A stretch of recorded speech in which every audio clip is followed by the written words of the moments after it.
This podcast may contain content that is graphic and disturbing in nature. Listener discretion is advised. A Tinder meetup leads to a woman's disappearance and her date on the run. A bad coincidence or something more sinister? This is the Sydney Loofe story.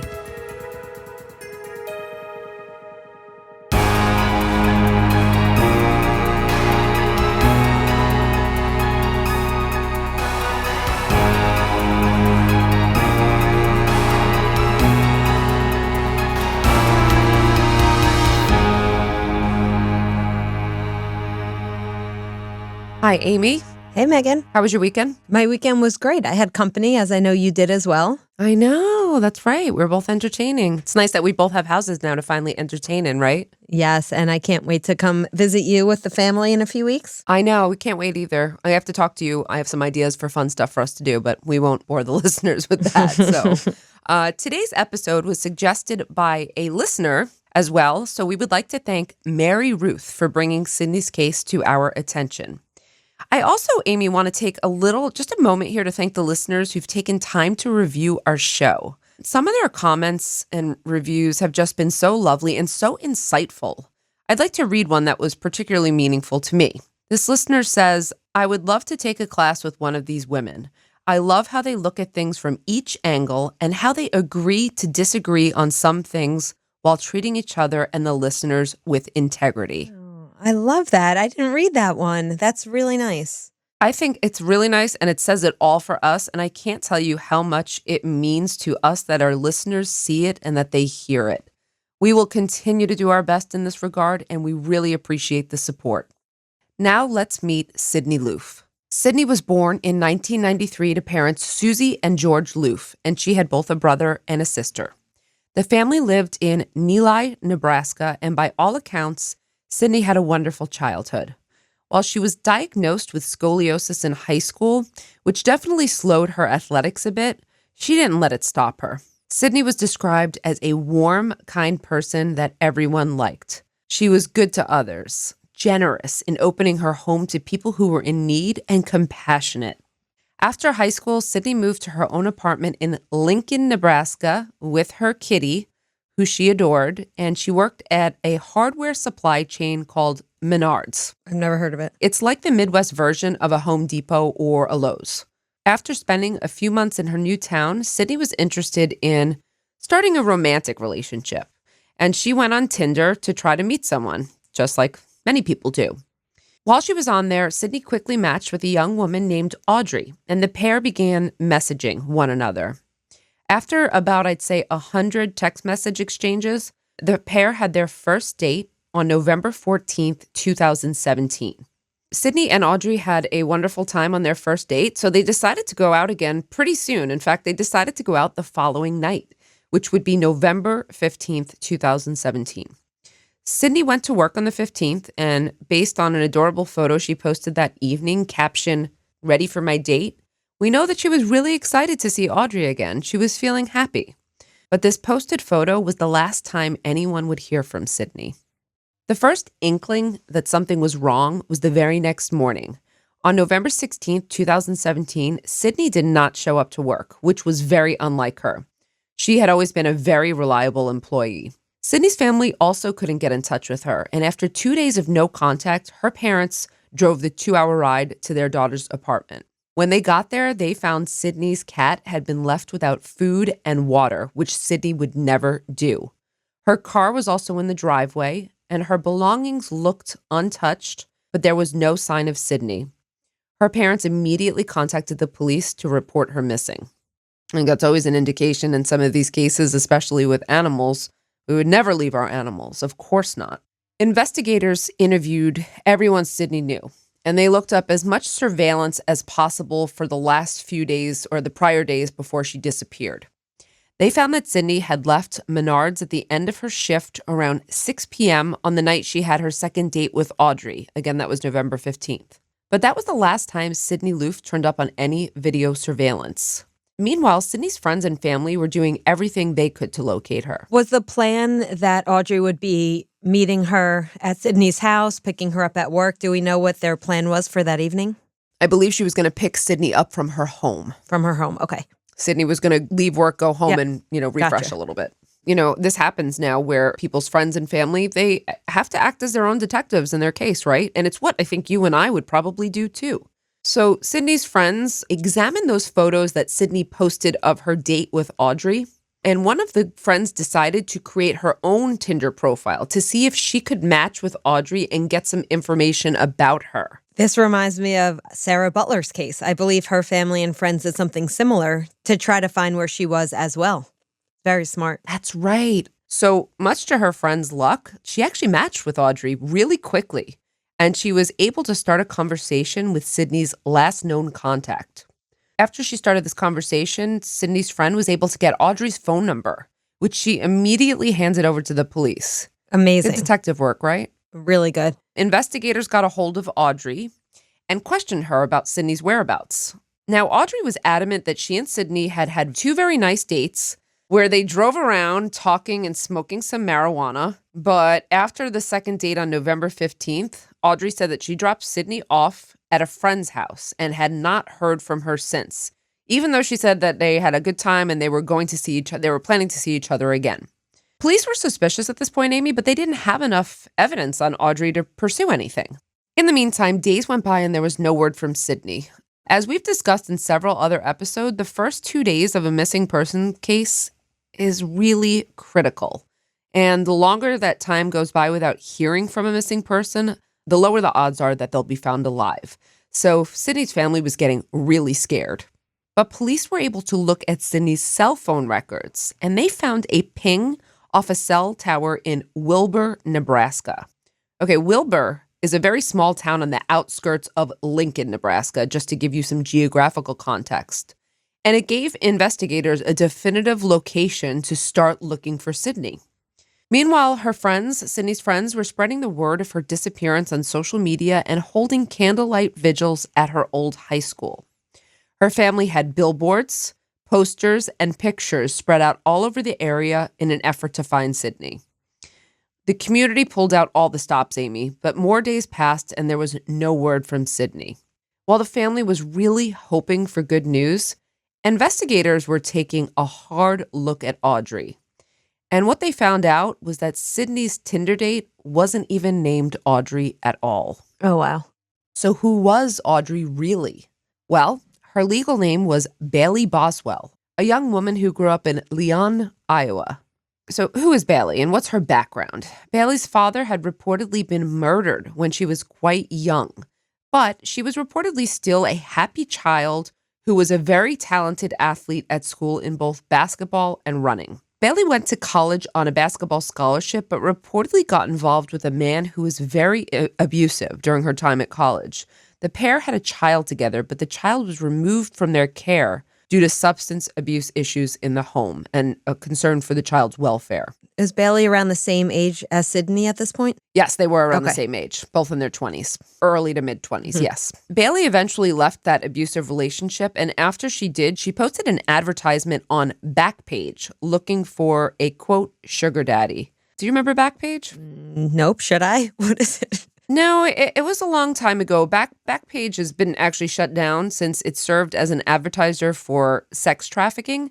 But in 2016, it was an online platform similar to Craigslist. Gotcha. Was it considered like the dark web version of Craigslist? Basically, they were saying that they weren't advertising for sex trafficking. They were just They were the platform, People yeah. had, they were just the platform for it. But regardless, it no longer exists. Gotcha. Well, Bailey was successful on Backpage in finding herself a sugar daddy, a man by the name of Aubrey, not Audrey, but Aubrey Trail. We'll discuss Aubrey in more detail later, so hold on to that.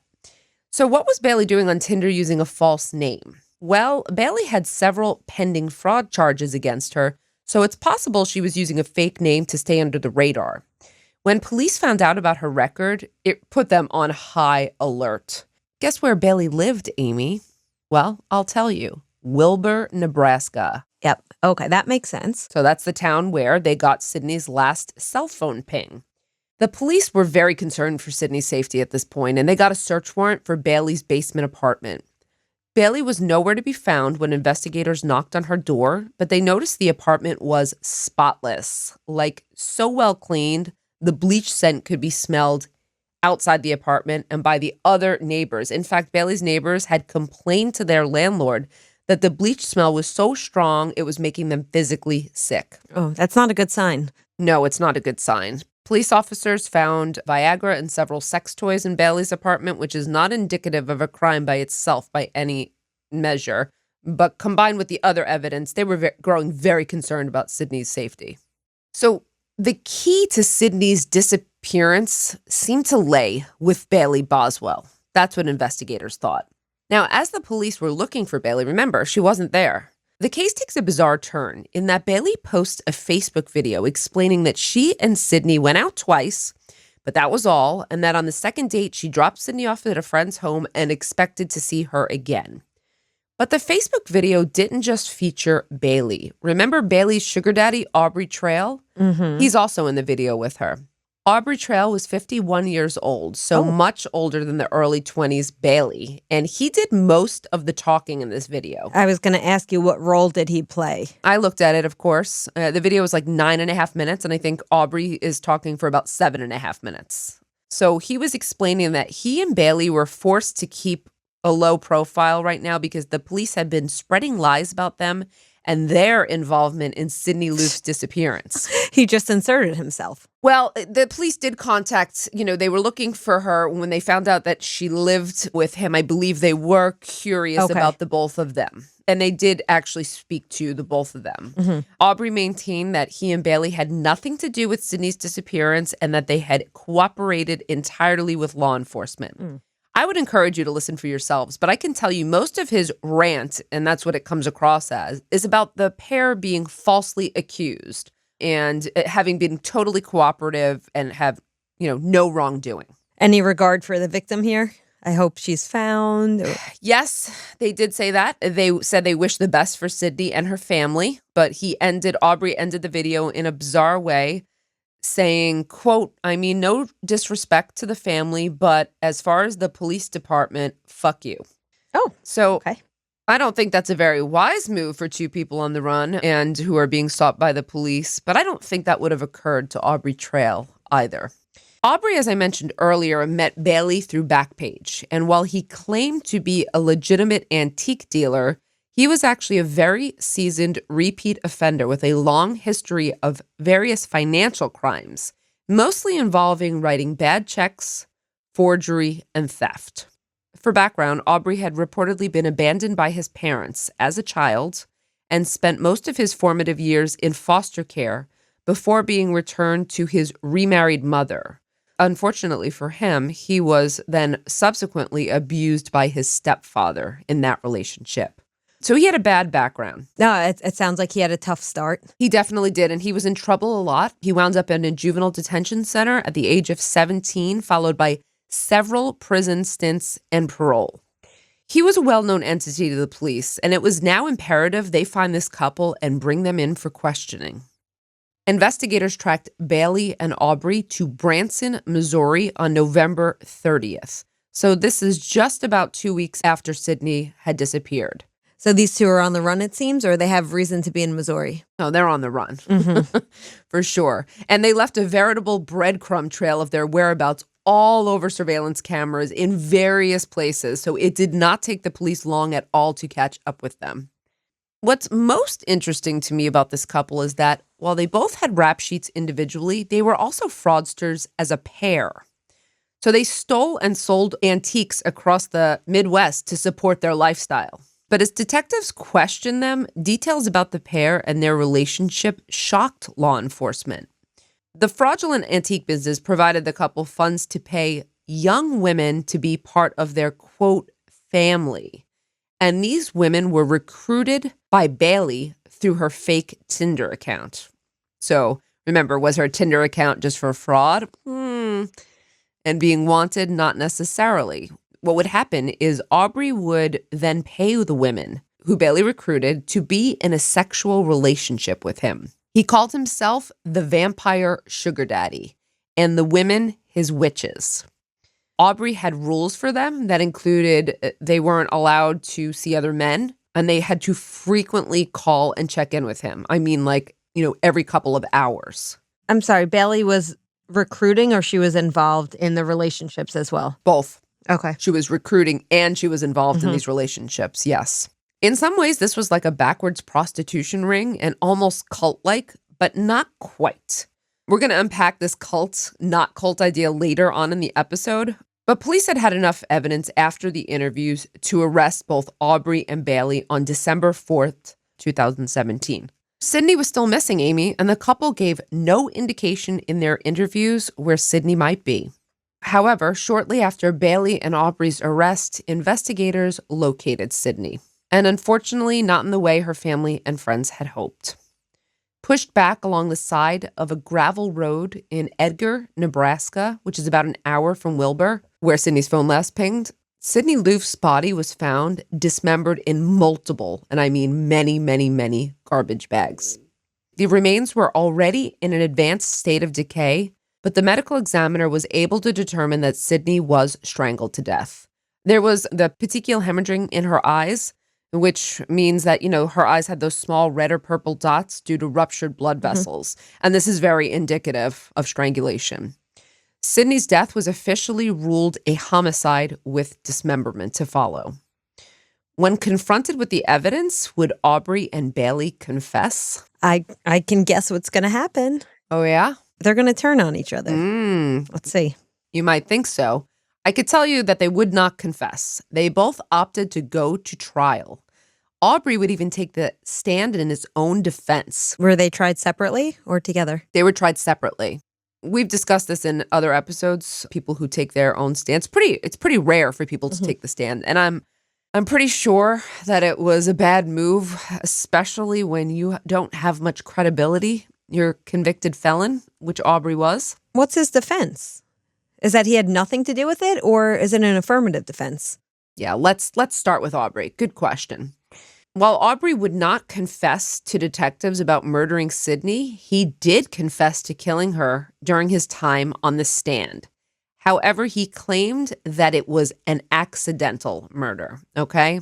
So this is what he has to say. He claimed that he'd paid her to be a participant in this, sexual fantasy that went too far and that he accidentally strangled her to death during this escapade.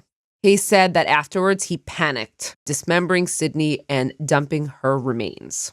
Prosecutors had great evidence to refute this claim, though, Amy, and they presented surveillance footage from the morning of November 15th, which was the morning before Sydney's second date with, quote, Audrey. The footage clearly shows Bailey and Aubrey buying drop cloths, cleaning products, saws, and a meat grinder. Yeah, that sounds like premeditation. Exactly. How did he explain that on the stand? Did they confront him with that information? Because I'm not sure how you could explain that away. I don't know exactly what he said about that, but I'm sure that he said something to the effect of, we were cleaning the apartment, we were, things that people say when they get caught doing that. They didn't find some of these things. And a meat grinder, I don't believe, was actually used in the crime. But I will tell you, there was also footage from Menards, where Sydney worked. And this is really creepy because the footage showed Aubrey entering the store as Sydney was leaving. He's clearly watching her without her knowledge before he buys several tools from that store that were likely used to dismember her. That's unbelievable. So yes, the premeditation was very clear, I think. The landlord from Bailey's apartment during this trial discussed the intense smell of bleach that we discussed. I mean, again, I said it's haunting because it was clear that it was premeditated. But it wouldn't end there. Out of nowhere, during a day of his usual trial proceedings, I don't think you're even going to believe this, but Aubrey suddenly shouted out, "Bailey is innocent and I curse you all." And then he cut his own throat with a razor blade. He clearly snuck into the courtroom from jail. What? Exactly. I didn't see that coming. I thought I knew this case, but They usually turn on each other, but he did not turn on her, Okay, so which was surprising. Did he die? No.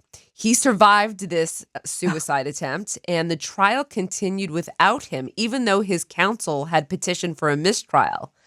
I think that was his goal, too, to get a mistrial. Well, he probably also wanted to say that he was not competent to stand trial, right? That's very possible as well. In the end, though, the jury convicted Aubrey for the murder and dismemberment of Sydney Loofe in 2019.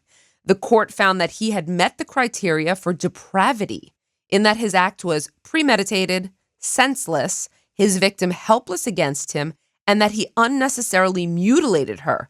And subsequently, or because of that finding, because he met the depravity, he was sentenced to death. All right. During his sentencing hearing, he changed his story again, saying that he killed Sydney for fear that she was going to report him to authorities for living a fraudulent lifestyle that included group sexual encounters, but that it was, again, not premeditated. Based on all the evidence provided, he was clearly lying. He can't even take the high road at this point and just show remorse. He needs to just keep going. Nope. Well, the changing stories were just so nonsensical, too. They just didn't make sense. All right, but what about Bailey? Well, Bailey also stood trial for Sydney's murder, and her lifestyle really took, center stage for the prosecution. She was luring women to Aubrey to join this daddy vampire cult, not cult. And more than one of the women who'd been involved in these daddy vampire escapades testified that Aubrey and Bailey discussed killing on a regular basis, believing that there were magical powers that could be derived from breathing in the life of an innocent person as they died. Right. This has to, remember, they kind of fancied themselves a cult with witches, so there's something to this possibly. But they also gave evidence that Aubrey and Bailey had discussed just wanting to torture and kill a woman at some point because the two were sadistic. Unfortunately for Sydney, the pair were able to live out their sinister fantasy when Bailey matched with Sydney on Tinder. Just so you know, Bailey did turn in that her defense was that she was abused by Aubrey. She was manipulated, and she was kind of just a pawn as well. Yep.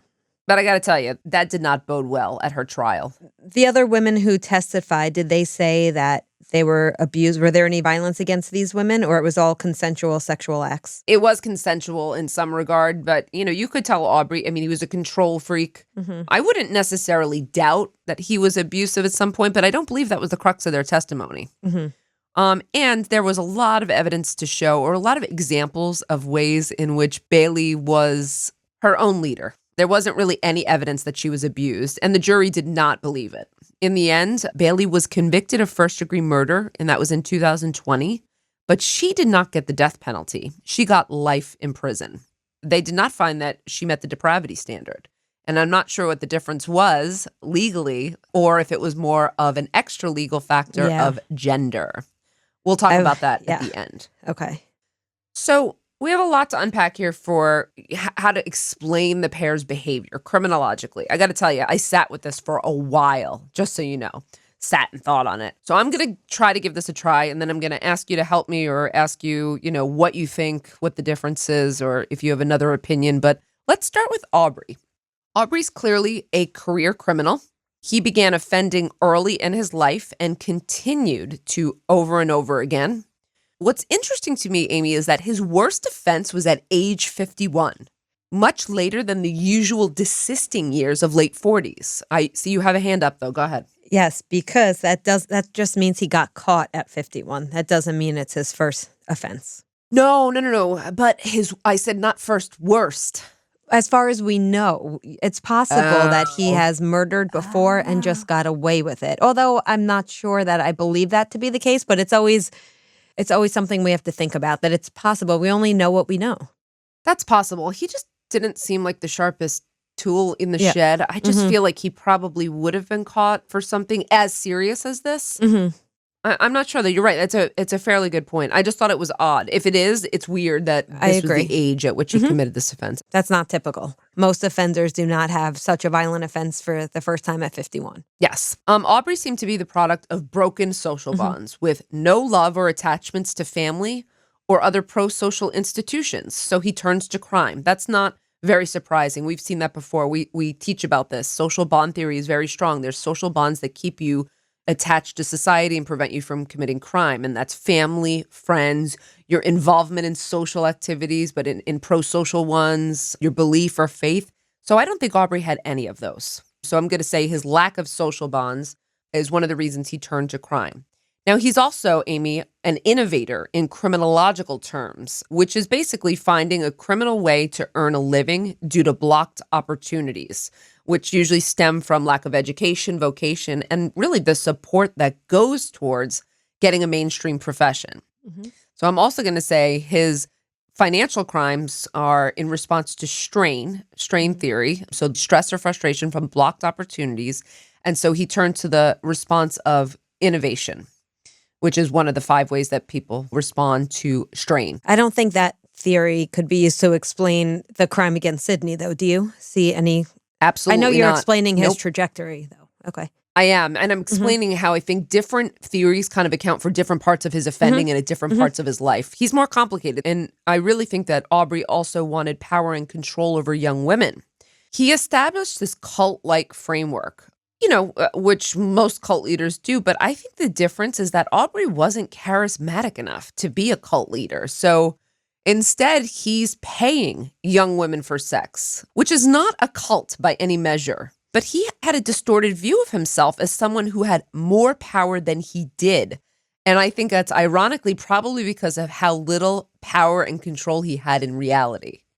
So, he sees himself as someone who's more powerful or wants to see himself as that cult leader. I'm the daddy vampire.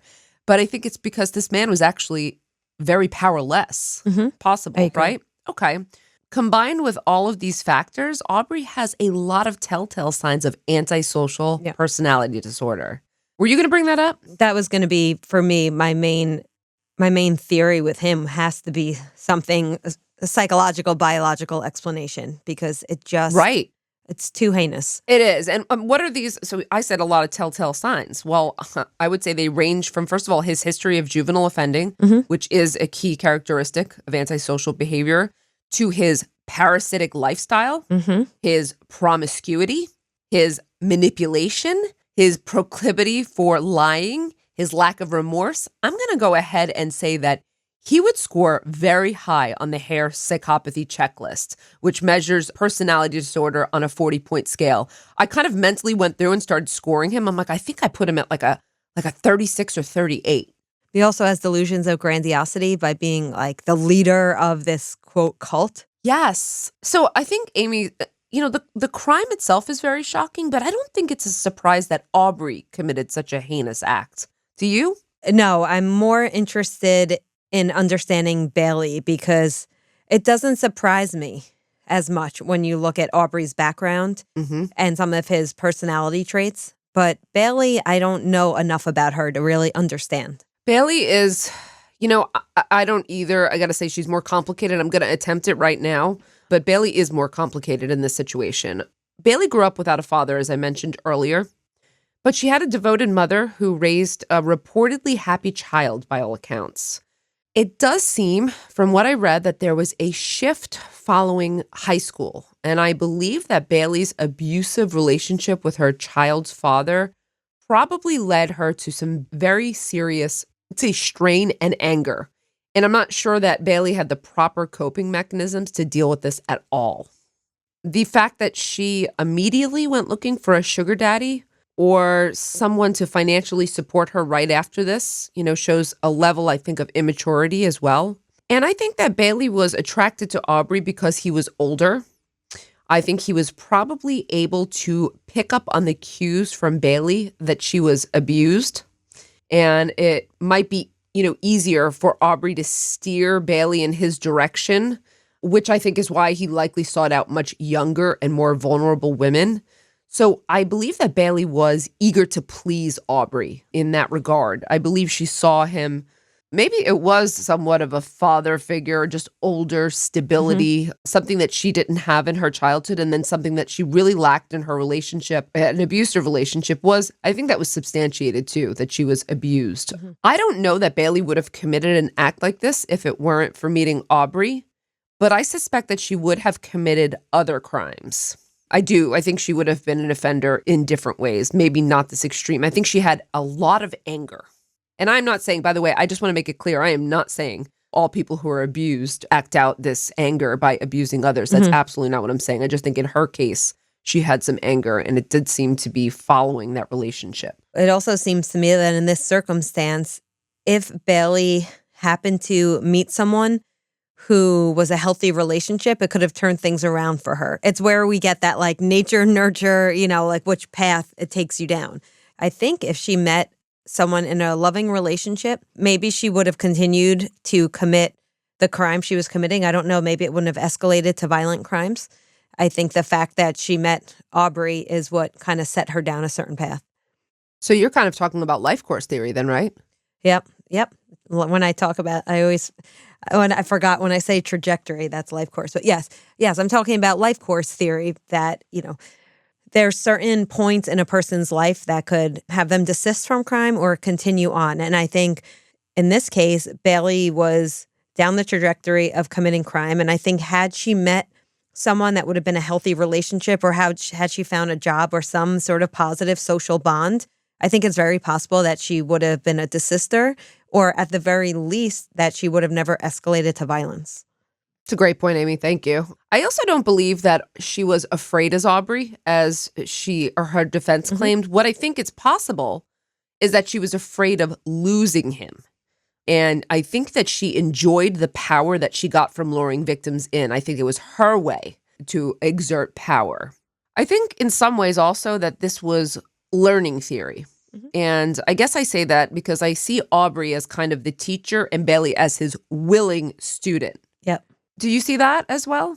That could help us understand her behavior in a few ways, because she was a victim of abuse and then she ended up being an abuser. So social learning theory can help us understand that relationship. But more so, yes, I think she was very much influenced by Aubrey, and he taught her both the psychological or emotional techniques.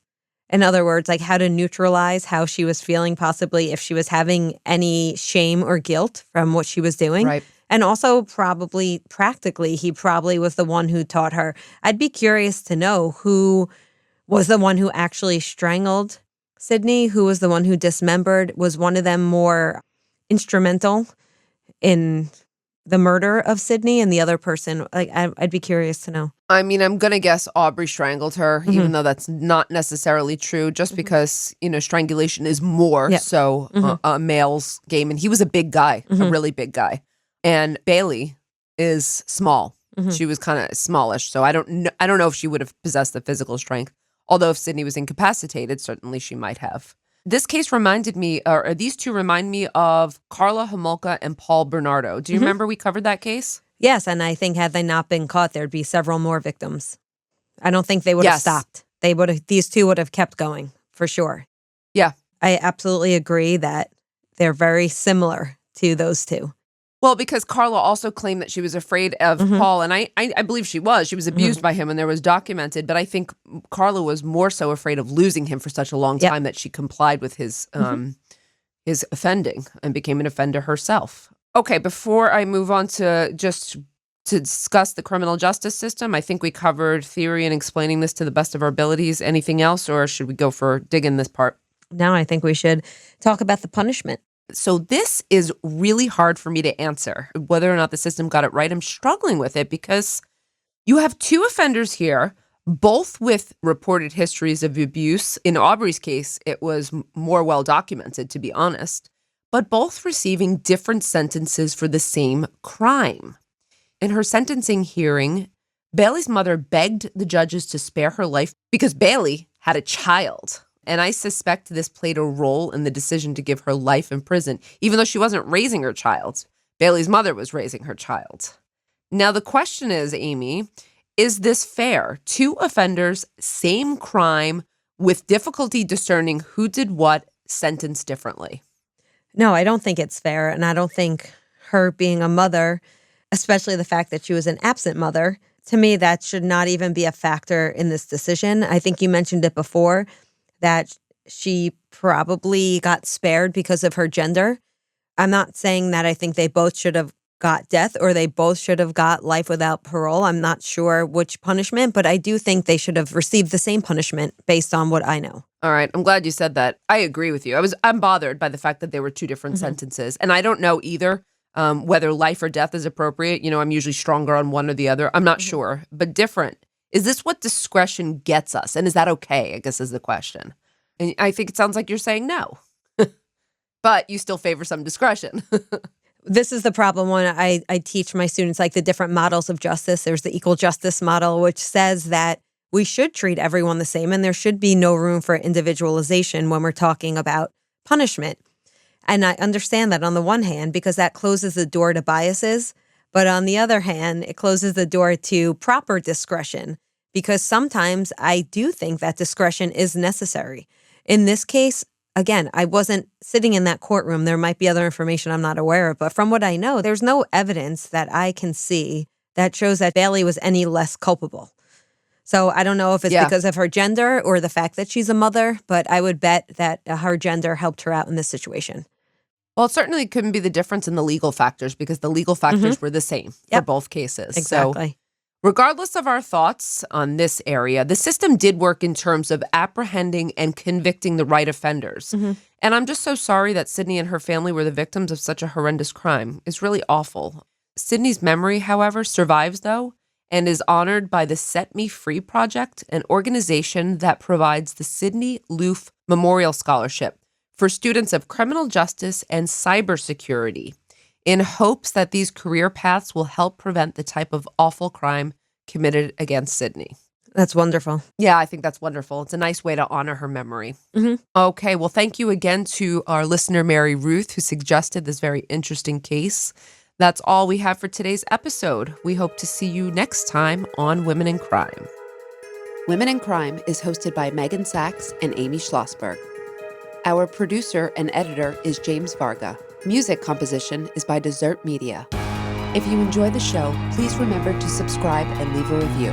You can also support the show through Patreon, where you can get access to additional ad-free content such as virtual happy hours and an extra full-length episode each month. For more information, visit patreon.com/womenincrime.